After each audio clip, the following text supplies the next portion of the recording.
I basically go at it twice a day, sometimes even more.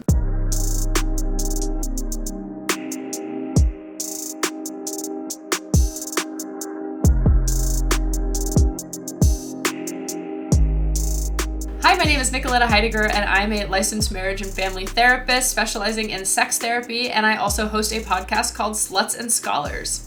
Hi, my name is Kylie LeBeau. I'm an adult actress and cam model, and I've been in the industry since 2018. I am Kisses, an award-winning adult actress, cam model, and producer, and I've been in the adult industry since 2016. So happy to have you both here because today we are going to talk about masturbation or self-pleasure, as I like to call it. And we're going to talk a little bit about that specifically and then also like its role in relationships. So just to kind of kick it off, I would love to hear Casey and then from Kylie, what is your current self-pleasure practice? I basically go at it twice a day, sometimes even more.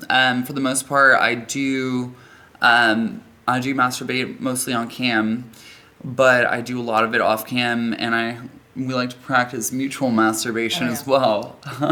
Oh yes, we both very much enjoy that. Excuse me, I tend to masturbate at least once a day. I feel like it's great to incorporate that into your routine because it's personal care, it's self-care, and you're releasing some endorphins. It feels good. So I do it at least once a day. I feel like a lot of people have a lot of shame and stigma around like how much is too much. What do y'all feel like? Is there even an answer to that of like how much self-pleasure is too much self-pleasure? I have an answer for that, only because, so one day I was masturbating, lost track of time. I looked at my phone and realized that 4 hours had gone by and I was still in my bed.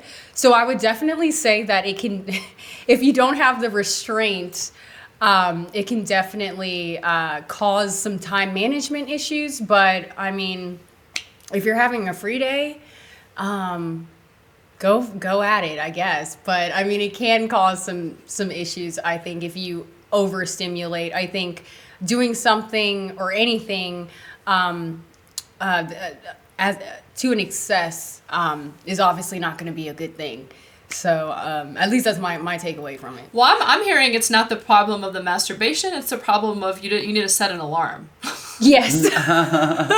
Yes. Yeah, that's probably not a masturbation problem, more so a time management problem. Yeah. Let's not blame it on masturbation. It's like I just need to set an alarm. Yeah, that's true. What about you, Casey? I would say six shots. That's too much. Yeah. What is it about 6? That's just your body. It's around 6. Yeah. No. To be honest, I've 6 times in a day. I've 9 times in a day. As long as you're getting things done, I don't think that there's nothing too wrong with it. Yeah. But what you can be doing, and this is what I've kind of figured out, and I was speaking to other performers in the adult industry about, is that if you're constantly releasing these endorphins in your mind, your body, once you're done, you hit a low. So, and you could get depressed from that, and it could kind of be hard to like get excited about things. So I feel like maybe, and I mean, I am a sexual athlete, so this is something that I do practice masturbating twice daily. So I feel like I do kind of have a different stamina than a regular person, somebody who's not in the industry. So I think that it's good to kind of know yourself and to see your limits. And have fun with those limits, but to a point where in a healthy perspective, in a healthy way. Yeah, I also wanted to note that you also don't want to like overdo it. We'll say if you're in a relationship, you also want to kind of give that time to your partner as well. So I feel like if you kind of overdo it, it tends to make your relationship slip, I suppose, or can if you're not giving yourself sexually the attention to your partner as well. So, I mean, I can see that happening. It personally hasn't happened to me, but I can see how that could be a negative thing to come from that.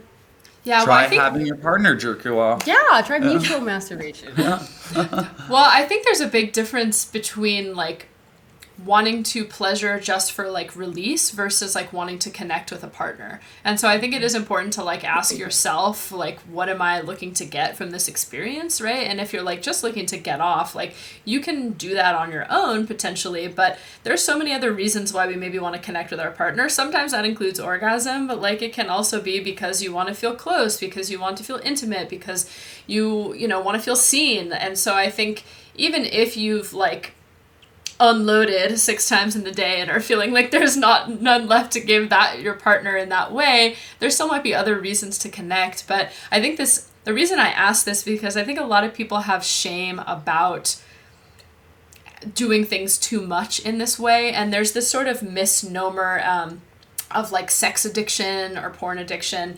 To be honest, it actually is not something that exists. That doesn't mean people can't have problematic behaviors that feel or cause issues in their life, but the way that addiction actually looks in the body, in our sort of like diagnosis manual in therapy and according to the World Health Organization, sex addiction or masturbation addiction is actually not really a thing. But there can, like you were saying, be times or behaviors where people are feeling out of control, or when they're maybe like doing something that isn't feeling aligned, or potentially their behaviors are causing issues in their personal life or relationship. And so if that's coming up, maybe that's something to look at for yourself of like, how is this serving me? Is this aligned with like my, you know, boundaries in my relationship? Is this aligned with what I need to be doing? Am I getting the other stuff done in my day that I need to be doing? But for me, like if it's consensual and it's like informed and you're feeling good about it, there's no limit necessarily. Yeah. You were talking about some important things in relationship, and I imagine because of the work that y'all do, there is a certain amount of support for each other's self-pleasure practices. A, because that's something you like do on cam and you're like, hell yeah, baby, make the money. But also because I hear that you're really supportive of each other's sexuality. But for a lot of folks, they have partners who maybe aren't supportive of their self-pleasure habits. Have you ever met anybody who like feels jealous or tries to control their partner's self-pleasure? No, thankfully. Good, you're hanging out with some great people. Yeah, I've never, say. that's a little odd, but I guess it happens, you know, it does, you know, there's instances out there, but. No, you know, actually, I know somebody who was getting upset because their boyfriend was off to Instagram.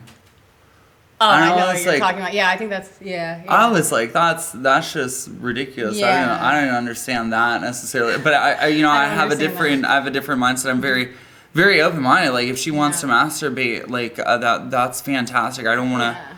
I feel like if you're putting you're putting boundaries, you're putting walls on your partner, like you're putting them in a cage, and that's not what the way people want to live. People want to be free and do the things that they want to do. I think you know, like trying to give the person that you're with like the best life that they can have is you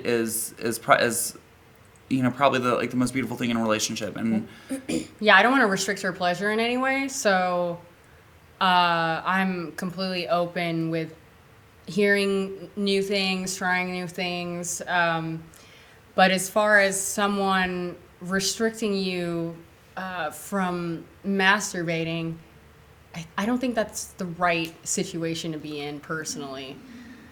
Yeah, any So tips that's or me. advice? Any tips or advice for people who maybe are in a situation where their partner's trying to control their pleasure?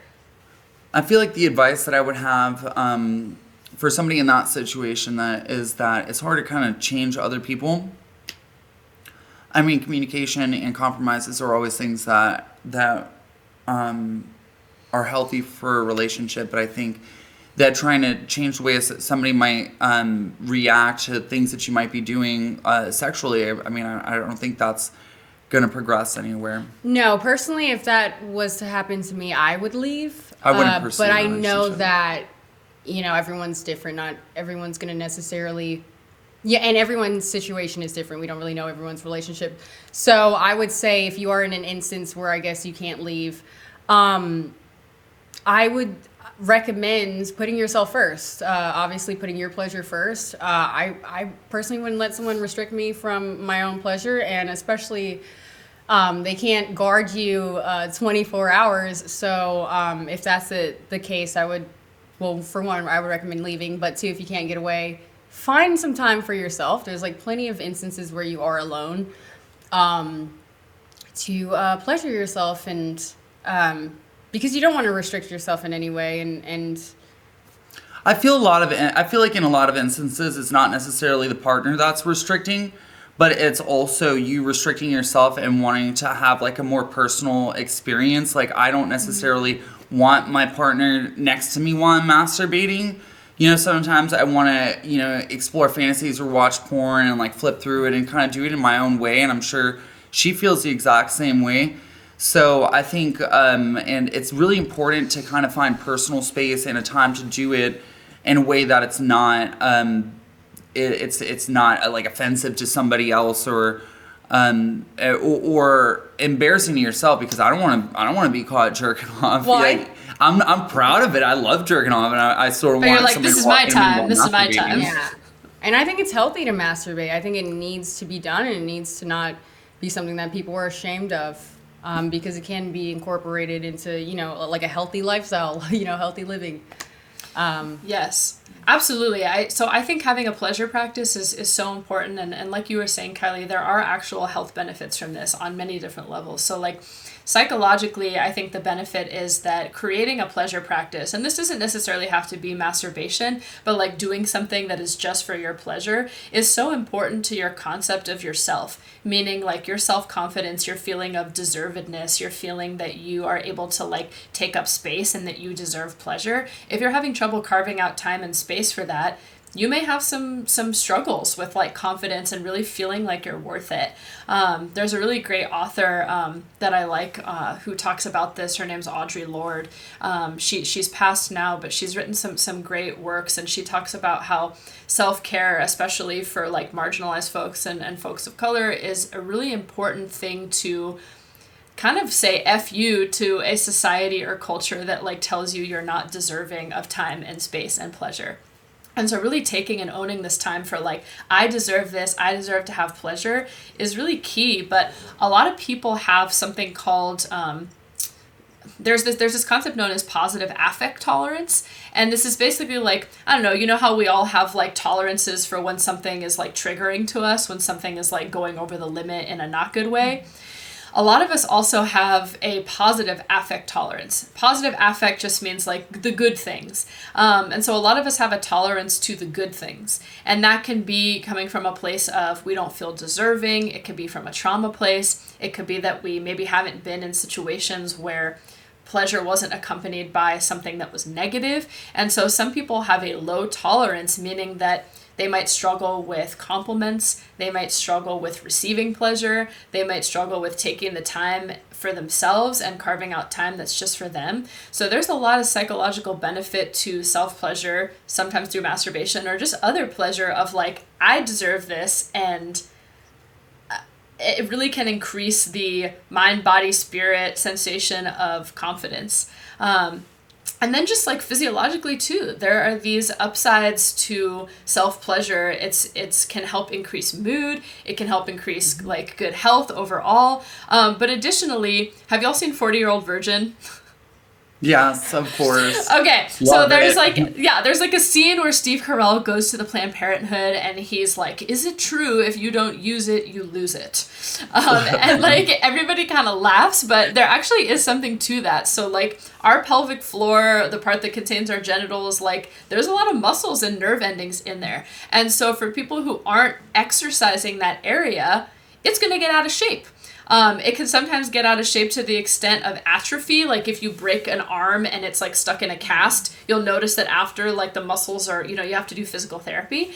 So for people who aren't bringing exercise, blood flow, sensation to that area, it could have negative effects on your physical being. And so like self-pleasure is actually important to create blood flow to the area, to have those feel-good hormones coursing through your body, and then just also to make sure that you're like working out a part of your body. Like sexual health is health. Okay, so on that subject, I feel like, because I hate to say it, but I'm, am I 33 right now? Oh my God. I'm 33, and I masturbate constantly. Like, I do not have a problem, and I do not take medication to have or maintain an erection. And I'm always like, people are frequently asking me like, oh, like what are you doing, and what can I do? And I'm always I always tell them that. I'm always like, well, if you don't use it, you lose it. And I'm like, it's a muscle, and you got to exercise. And I'm glad to hear that I have like that reinforced, because it's exactly what's going on. And I feel like even in the times where I'm not camming as often, I feel like I'm not maintaining. Get out of sexual shape. An erection, but not as hard of as an erection as I do once I'm like more in a rhythm of doing 2 to 3 shots a day. Yeah. And for people who have like vulvas and vaginas especially, it's really important to like exercise and activate the tissue in there, because that's where otherwise you can have things like atrophy like happening. And I'm so glad you've had that like actual experience to give as an anecdote. And for viewers out there, if you are struggling with like blood flow or erectile struggles, or you're experiencing pain during sex or things like that, it doesn't just mean that you need to practice more. It might be essential to go visit a doctor that specializes in this, just to make sure there's nothing going on physically. Sometimes there's nothing going on and it's just an anxiety thing, or maybe a psychological thing you have to work through with like a therapist. But go to an OBGYN or a urologist, and not just anyone, but one that specializes in sexual medicine. And I say that because most people who are OBGYNs or urologists are not required to take classes in general human sexuality. And so a lot of them, I know, it's wild. So a lot of them don't have specialization in sexual medicine. So go to somebody, get checked out, make sure there's nothing physically going on, and then you can practice. That's good advice. Yeah. Okay, so coming back to the self-pleasure thing, I know I talked about how it can be beneficial, but how do you feel like it has been a good thing for both of you? Like, what has masturbation and self-pleasure brought to your life? It's done everything for me. I mean, my whole life has changed by masturbating, and by chatterbait. I mean, I love masturbating, and it's always something that I've done, and especially like for our relationship, it's something that we do together. It's something, and it's a good way to, change, not give our sex life a break, but to kind of change things up too. I mean, if you're with somebody for years at a time, you're gonna kind of fall into the same repetitions, and masturbating is always a good way of spicing up it, either if it's by yourself or with your partner. Yeah, I feel like mutual masturbation is a really great way to connect with your partner in a different way, and it's definitely good to have your alone time by yourself. Your alone time sometimes, and please yourself. It's good to understand your body, and we're growing and we're developing and we're changing constantly. So maybe something you liked 5 years ago, you don't necessarily like today. It's really important to understand yourself and understand your body. I think that's extremely important, not only with satisfying yourself, but also with satisfying other people. Yeah, absolutely. It's an awesome way to like show your partner what you might like and what you're into, and help them understand and see your body from a different angle. It's going to be really hard to tell your partner what you want and what you need if you're not even sure what you want and what you need. That's true. There are some folks out there who have never masturbated or self-pleasured, and that could be coming from a place of shame, of not liking one's body for religious or spiritual reasons. But for folks who are wanting to, do you have any tips for like touching yourself for the first time? Oh, yeah. Okay, so I grew up and went to parochial school my entire life, so I know all too well, like when it comes to like the religious aspect of masturbating, it's frowned upon. So someone who comes from that kind of background, and sometimes even more than that, people saying like you're gonna grow hair on your palms or you're gonna go to hell. Like there's a lot of threats. They definitely try to stigmatize and try to make it seem like it's much worse than it actually is. But ever since I was like, I've been in parochial school ever since kindergarten all the way up until high school. I went to an all-girls high school, but ever since, you know, they would kind of instill that into us, I've always kind of thought on my own, and I was always an open, always open-minded and thought for myself. I think that's my family instilled that in me, and they're always telling us to question things. So that I never really took that as something that was like significant in my mind, but I would highly recommend someone who maybe is struggling with a religious background, just understand that this is a part of loving yourself, and this is something that is not negative, and although it can be looked upon from the religious aspect, it's not. I don't think it's anything that should be looked down upon, and it's something that should be uplifted, if anything.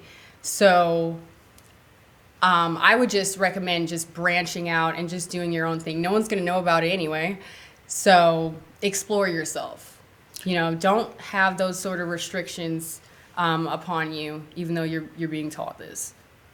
And if you think you're gonna grow hair on your palms, you're not. I'd have a bush. We have factual evidence right here that shows that's not the case.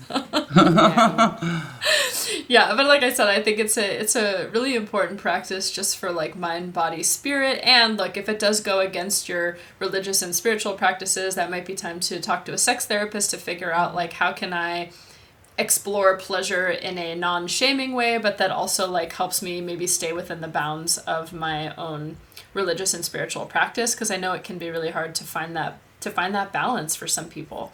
I also really like as a tool this is for folks who have a vagina or are with someone with a vagina, but there's a really great resource called OMG Yes, and it's this online like class that basically helps you and shows you different techniques and tools of how to touch yourself, and also just interviews a lot of different kinds of people to talk about their pleasure practices and kind of what works for them. And so, yes, you can do it alone, but you can also get support in a private way by watching some of those guided videos.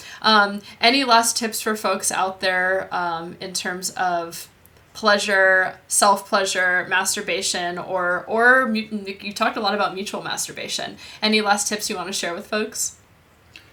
I would say practice cleanliness. That's also number one. Always wash up afterwards, wash your hands. Oh, wash your hands before, too. I like a good, I don't want dirty hands going in me. Yeah. All I'm thinking about is shaking somebody's hand after, like, please wash your hands for other people afterwards, at least, for the sake of everybody else. You're going to want to set down a towel, I don't know. Yeah, it's make a thing out of it. It's fun. Give it a shot. Yeah, and if you're a vagina owner, I suggest really exploring yourself, because like there's certain, some people get off through clitoral stimulation, others insertion. Personally, when I masturbate, I am someone who loves clitoral stimulation. So I would recommend try all the toys that you can. I have so many different clitoral stimulating toys. Just really understand yourself, get to know yourself. It's so much fun. There's just a wide variety of different things and different ways you can play. And even if you just have your hands, like, go crazy. There's so many different toys. You can put things in your butt. You can put things in your mouth. They have strokers that like have scenarios that talk to you. They have like a VR headset. You have the VR headset with the stroker, and you're fully submerged. Yeah. Yeah, it's amazing. Have fun. Get yourself an Oculus and a stroker.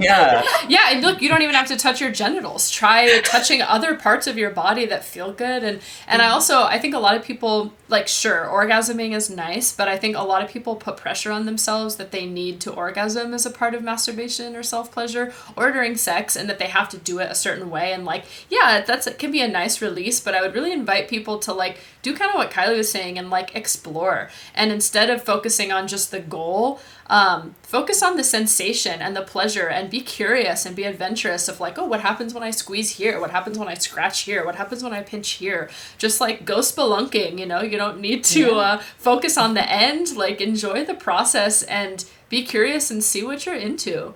And that exactly. And yeah. And sorry, I had one more thing to note. Some people are sapiosexual. So like there's websites where you can go online and read while you masturbate. There's like literotica.com. I used to always go on literotica.com. That was like my first like porn site. So like, you know, explore all realms. There's so much out there for everyone.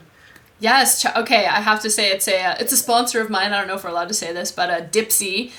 You can use my discount code S&S. SANDS, but they have audio and written like stories in erotica, so that's like great. Give that a listen. I'm gonna need that link and that code. Yes, I love that.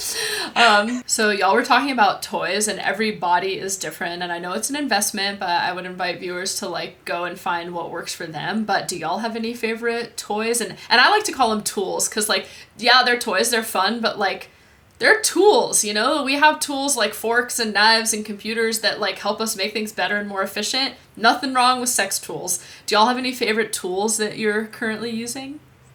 Oh yeah, like I said, I love clitoral stimulation, so I love the Womanizer. Check out the Womanizer brand. They've got great suction-based toys if you love clitoral stimulation. It's amazing, and they're high-powered. That is my go-to. Yeah. Yeah.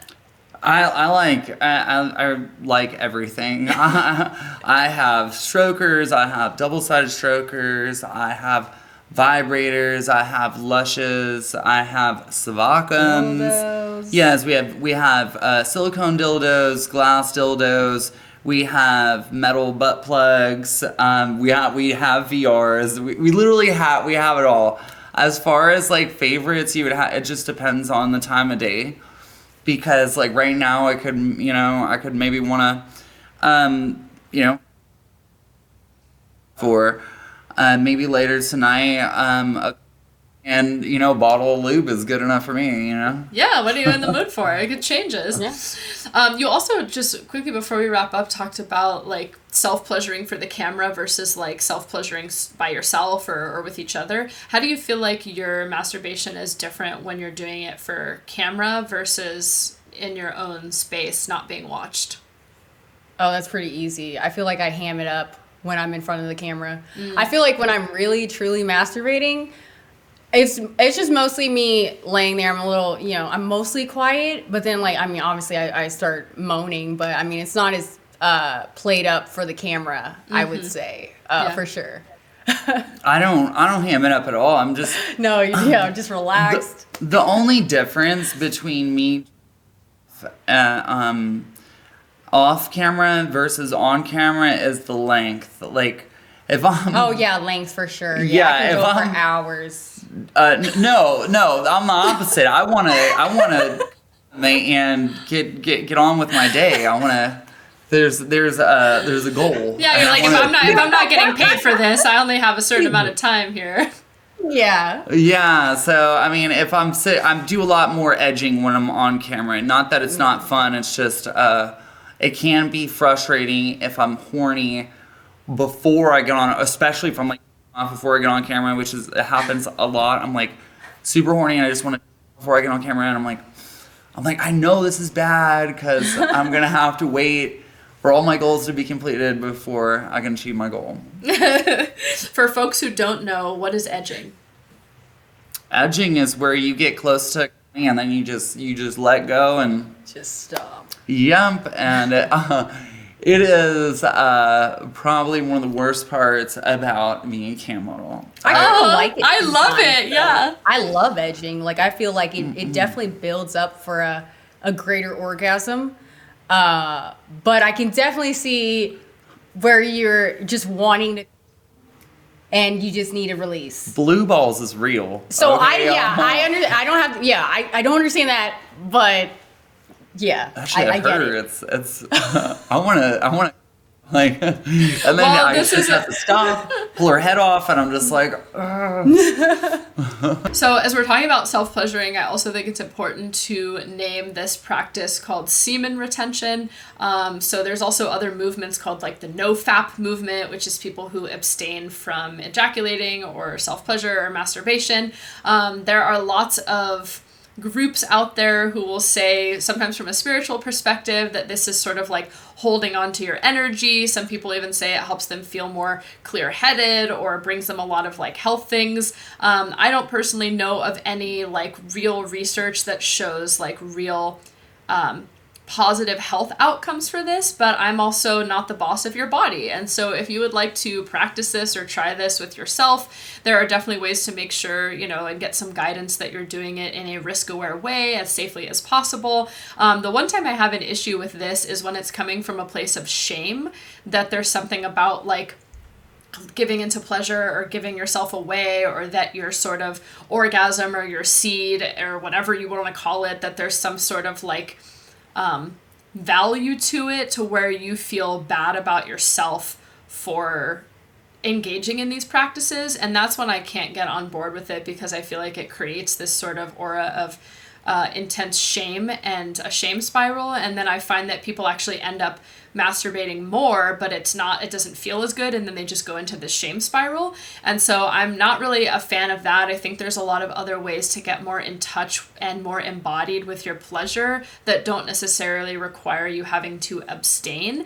That being said, a lot of people can experience some transcendent type states when they explore their ejaculation and orgasm patterns, like through tantra and things like that, and energy work. So I think, depending on who you're learning from and what approach you're coming at it with, it can, provide some cool, interesting adventures and some new ways to explore about yourself. But again, it's your body, so if you want to try it out, it's up to you. What do y'all think? Have you ever done like a no-fap or like an abstaining kind of thing? And do you feel like it's done anything for you? I have, and I found that I was just frustrated. I'm someone that needs to release my energy, and I need to come. I find that it just makes me a happier person, and I'm in a better mood. Yeah. So I mean, it is true what they say. Like you're releasing those endorphins and serotonin. You're like feeling a lot better. So in my case, everybody's different, but in my case, it's definitely a huge relief. I do know some folks, and this is more anecdotal than maybe research-based. And if you have found some cool research on this, feel free to put it in the comments below so we can check out that research. But I'm definitely a fan of checking out some good peer-reviewed research on this if folks have any. But I do know that there are folks who talk about sort of like transmuting their sexual energy into other things. And so sort of like, okay, maybe I'm feeling frustrated, but can I move that energy through my body and put it towards something else? Some people also call that sex magic. And so there's a lot of cool, interesting, unique practices out there where you can maybe shift your frustration into something else in your life that you'd like to accomplish. And I know a lot of folks who swear by it. So it's interesting. What about you, Casey? Yeah. So I actually had a surgery, and they told me that I shouldn't masturbate to get my blood pressure up, and I couldn't fucking wait a week. So there's that. Yeah, I've never, if you're thinking like, oh, well, I'm not gonna, because, I'm trying to build up my semen. I don't know. The biggest cuts I've had is after edging, I mean, and it could be the next day too. I could have a huge yesterday, could edge this morning. It could be bigger than the one yesterday. You're not going to lose anything. Just, drink lots of water. If it's like a spiritual thing, that's tough. I mean, I love masturbating. I love doing it. I think everybody should do it. I don't think it should be something that is shameful. I think if it is rooted in shame, you definitely need to have that conversation with someone, a professional, to kind of get over those hurdles, because it shouldn't be something that's seen as a shameful thing. Everybody does them. All the cool kids are doing it. Yeah, and then I think that allows people to make like an informed decision. So if they are wanting to engage in like semen retention or kind of some kind of sex magic or sacred sexuality practice, then at least you have all the information, and then you're making a decision not based in shame or because of what you think you should do, but you've really kind of considered all the different options and ideas. Thanks everybody for tuning in. I hope that this inspires you to go take some time for your own pleasure practice and gives you the permission that you deserve pleasure, that you are pleasure able, and to go adventure. Thanks so much for joining. Thank you so much for having us. Yes.